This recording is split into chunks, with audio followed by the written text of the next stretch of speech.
to the AFC talk here. The AFC East, I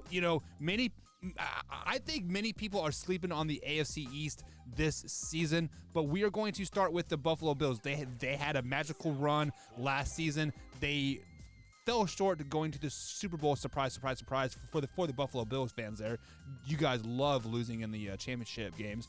But with that being said, I'm going to kick it over to my man Tori Anderson first here. Tori, what record do you have the Buffalo Bills starting out this season? I have them pretty much dominating this year. I have them going 15-2. Wow. And since, I didn't save it before, I have it saved now. But yeah, I redid it. And I have them, I'm like, wow, I really have them going 15-2. But looking at their schedule, they have it not terrible this year. They get the Jaguars, they get the Jets twice. They've got they played the Patriots twice, they played the Dolphins twice. I actually am going 6-0 in the division right there. So okay. The only game that I'm unsure of, and the game that I think is must-see football, is the Washington football team and the Buffalo Bills. And I believe I said that for the Washington football team as well. That's an early season heavyweight fight that is going to be a knockout, drag-out fight. Battle of the defenses, I believe. But I just think that the offense of the Buffalo Bills has got just a little too much in the tank for the Washington football team to keep up with them. So you had that week 3 game matchup circled as the much-watched TV. I actually had the football team winning that game, so we maybe have to do a ice bucket challenge for that game coming in week 3. I mean, of course, we will definitely pick our games when it gets a lot more close here. But let's kick it over to Luke G here, the man of the hour, our special guest here tonight on the Man Hour. Luke G, the Buffalo Bills had a pretty great run last season to the NFC or to the AFC Championship game, falling just short to the Kansas City Chiefs. But how do you have their overall record sitting in the 2021 season? Yeah, I looked at this record a few times and tried to go back and forth on it. I think that they got a little bit of a interesting start with the 3 games at home and then 3 on the road and in the stretch end of it. So I kind of had them finishing out, which I can't believe I even said this, but I only had them at 11-6. So I looked at they schedule. I looked at some of the opponents. I think that there's going to be some teams who are going to sneak up on them because they fail to realize what running the ball can do for a team. And so the one game that I think is a must watch that you got to check is that Monday Night Football game at Tennessee. Because I think anytime they face teams who are able to run the ball against them, they're battle tested. Right. But I don't know if they're going to be able to hold it up this time. And I think that it's some new hogs over there on Tennessee that can get them a few problems from what I can see. Yeah, and we broke down the Tennessee Titans last night, and neither of us were really high on the Tennessee Titans at all. So that Week 6 matchup there, Luke, do you have the Buffalo Bills winning that game or the Tennessee Titans? I have the Titans win that game. Okay, Corey, do you have the Bills win that game? I do have the Bills winning that game. Yeah, I actually had the Buffalo Bills winning that game as a game as well, and I had the Buffalo Bills going 13-4 on the season, 4-2 in the division, but I had them going 500 going into Week 7, which is their bye week. I have them beating the Steelers opening week, but then I had them losing to Miami, losing to the football team, and losing to the Chiefs as well. So 3-3 going into the bye week, and they're kind of going to want that bye week. But then after that, I think their schedule gets a lot easier, and the only loss that I have them for the rest of the season, it's a Week 16 matchup versus the Patriots in New England. But at that time, they're kind of playing second string guys, and they're because they already had the division locked up because it's going to be runaway pretty much after Week 11, more or less here. So Luke G, let me kick it to you first here. We've set our key games here. What is a key game here in the schedule that you could see?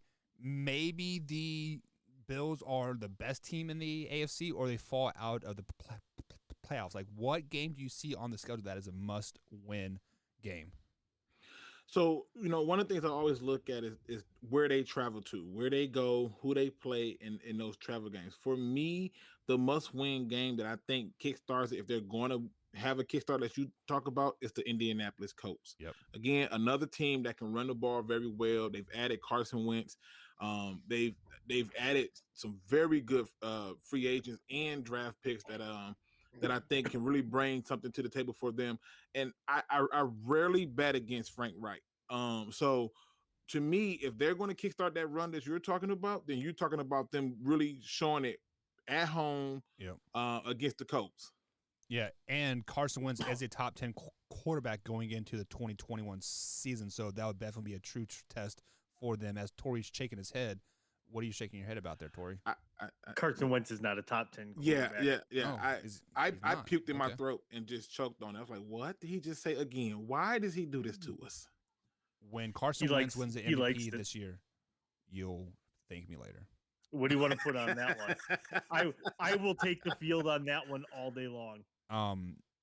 If I win, you can take Cindy off of my hands for the next 3 or 4 years. No, I'm totally kidding. I'm totally kidding. I mean, wait. I'll take that back because I thought you were going to say the kids, and I wouldn't be able to handle that. Oh, yeah, you can have the kids too. No. So Tori, Luke G, do you have the Bills winning that Week 11 game versus the Colts? I have them winning the game. I think it's going to be a dogfight, though. I really do. I think it's going to be tough because the one thing with the Bills that I've always noticed is certain games they get up for, and then other games they seem to play down to their talent too often, and it's happened a whole lot last year, and that's why I think when you look at this team going into this week, yeah, I see some challenges, but yeah, they should definitely win this game. It's just going to be a dogfight for me.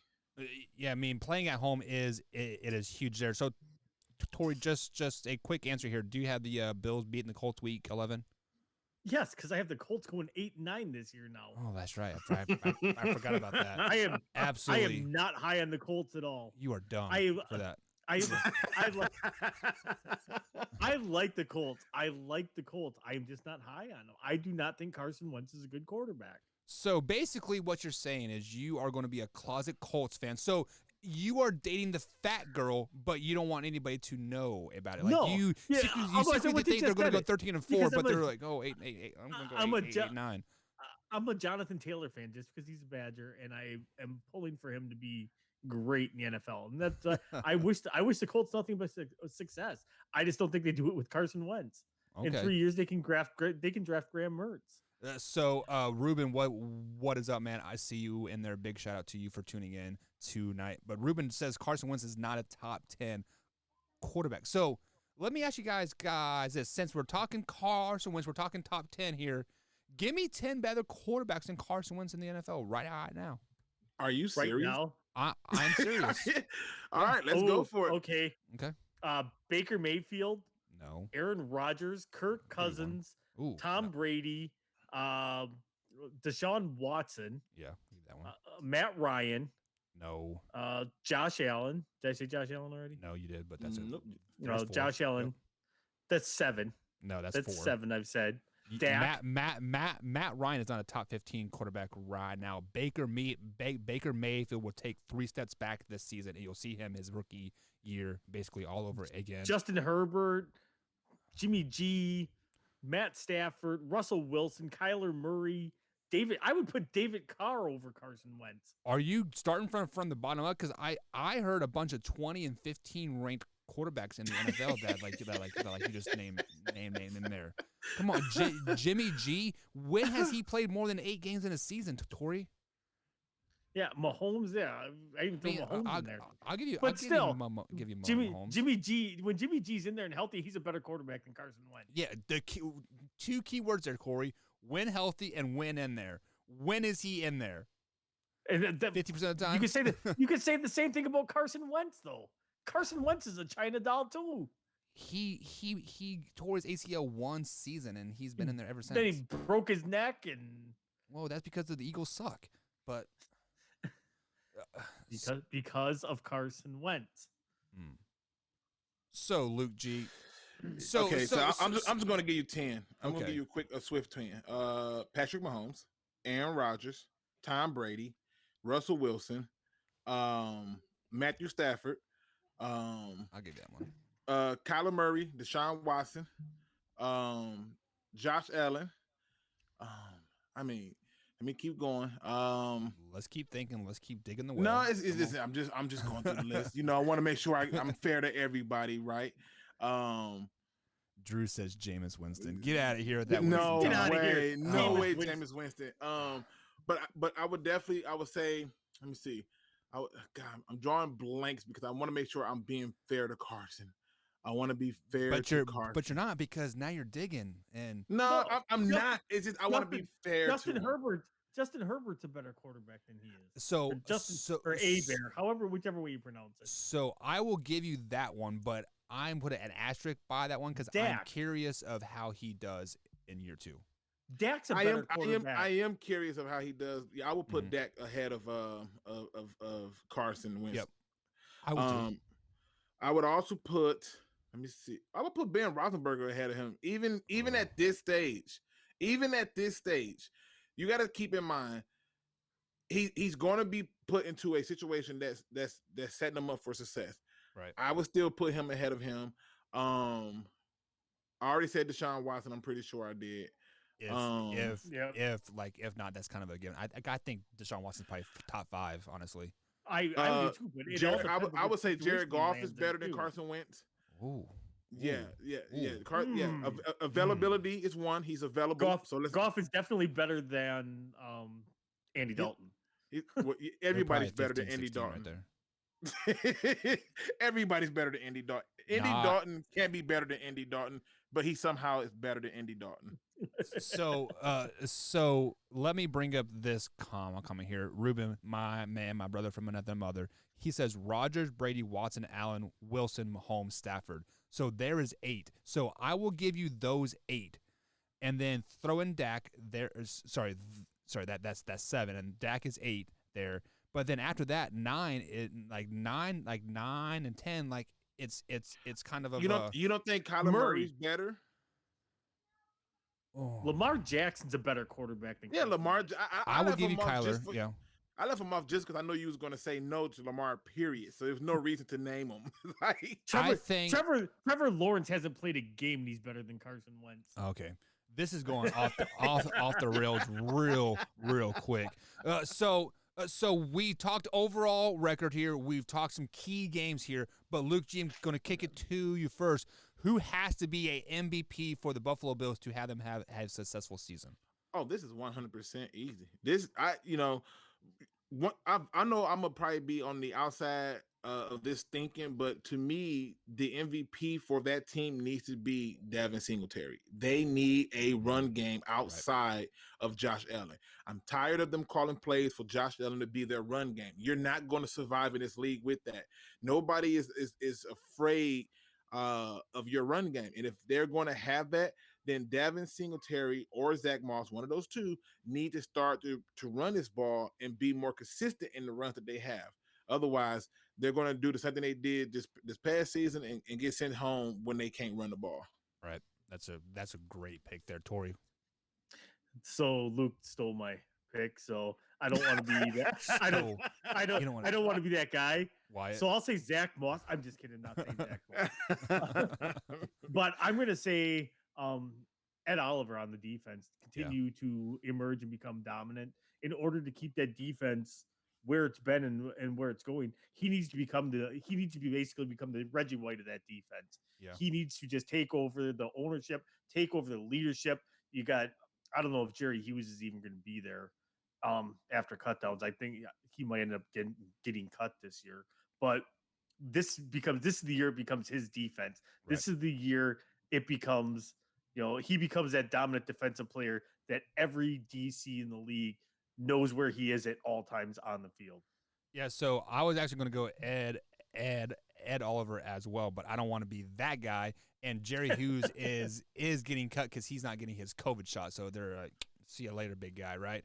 But I'm going to say Cole Beasley has to have another big season because Cole Beasley has consistently been a solid number 2 for every team that he has been a part of. Yes, the Cowboys and the Bills. I know, but I am curious of how him and Stephon Diggs grow together and they help each other out. I think Cole Beasley has a big season this year simply because Josh Allen is going to have the MVP caliber season.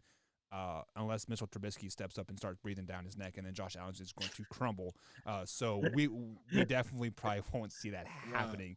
Let me ask you a question. Go ahead. Can I ask you a question? Definitely. Don't you feel like if Cole Beasley is a person who is stepping up, that's pretty much of the same that they were doing last season? I mean, yeah. Like I don't think that's enough. Like they've been there, and Cole Beasley is not somebody that you look at to be your hero. Like, I feel like if they are targeting a tight end more, that might Dawson, help.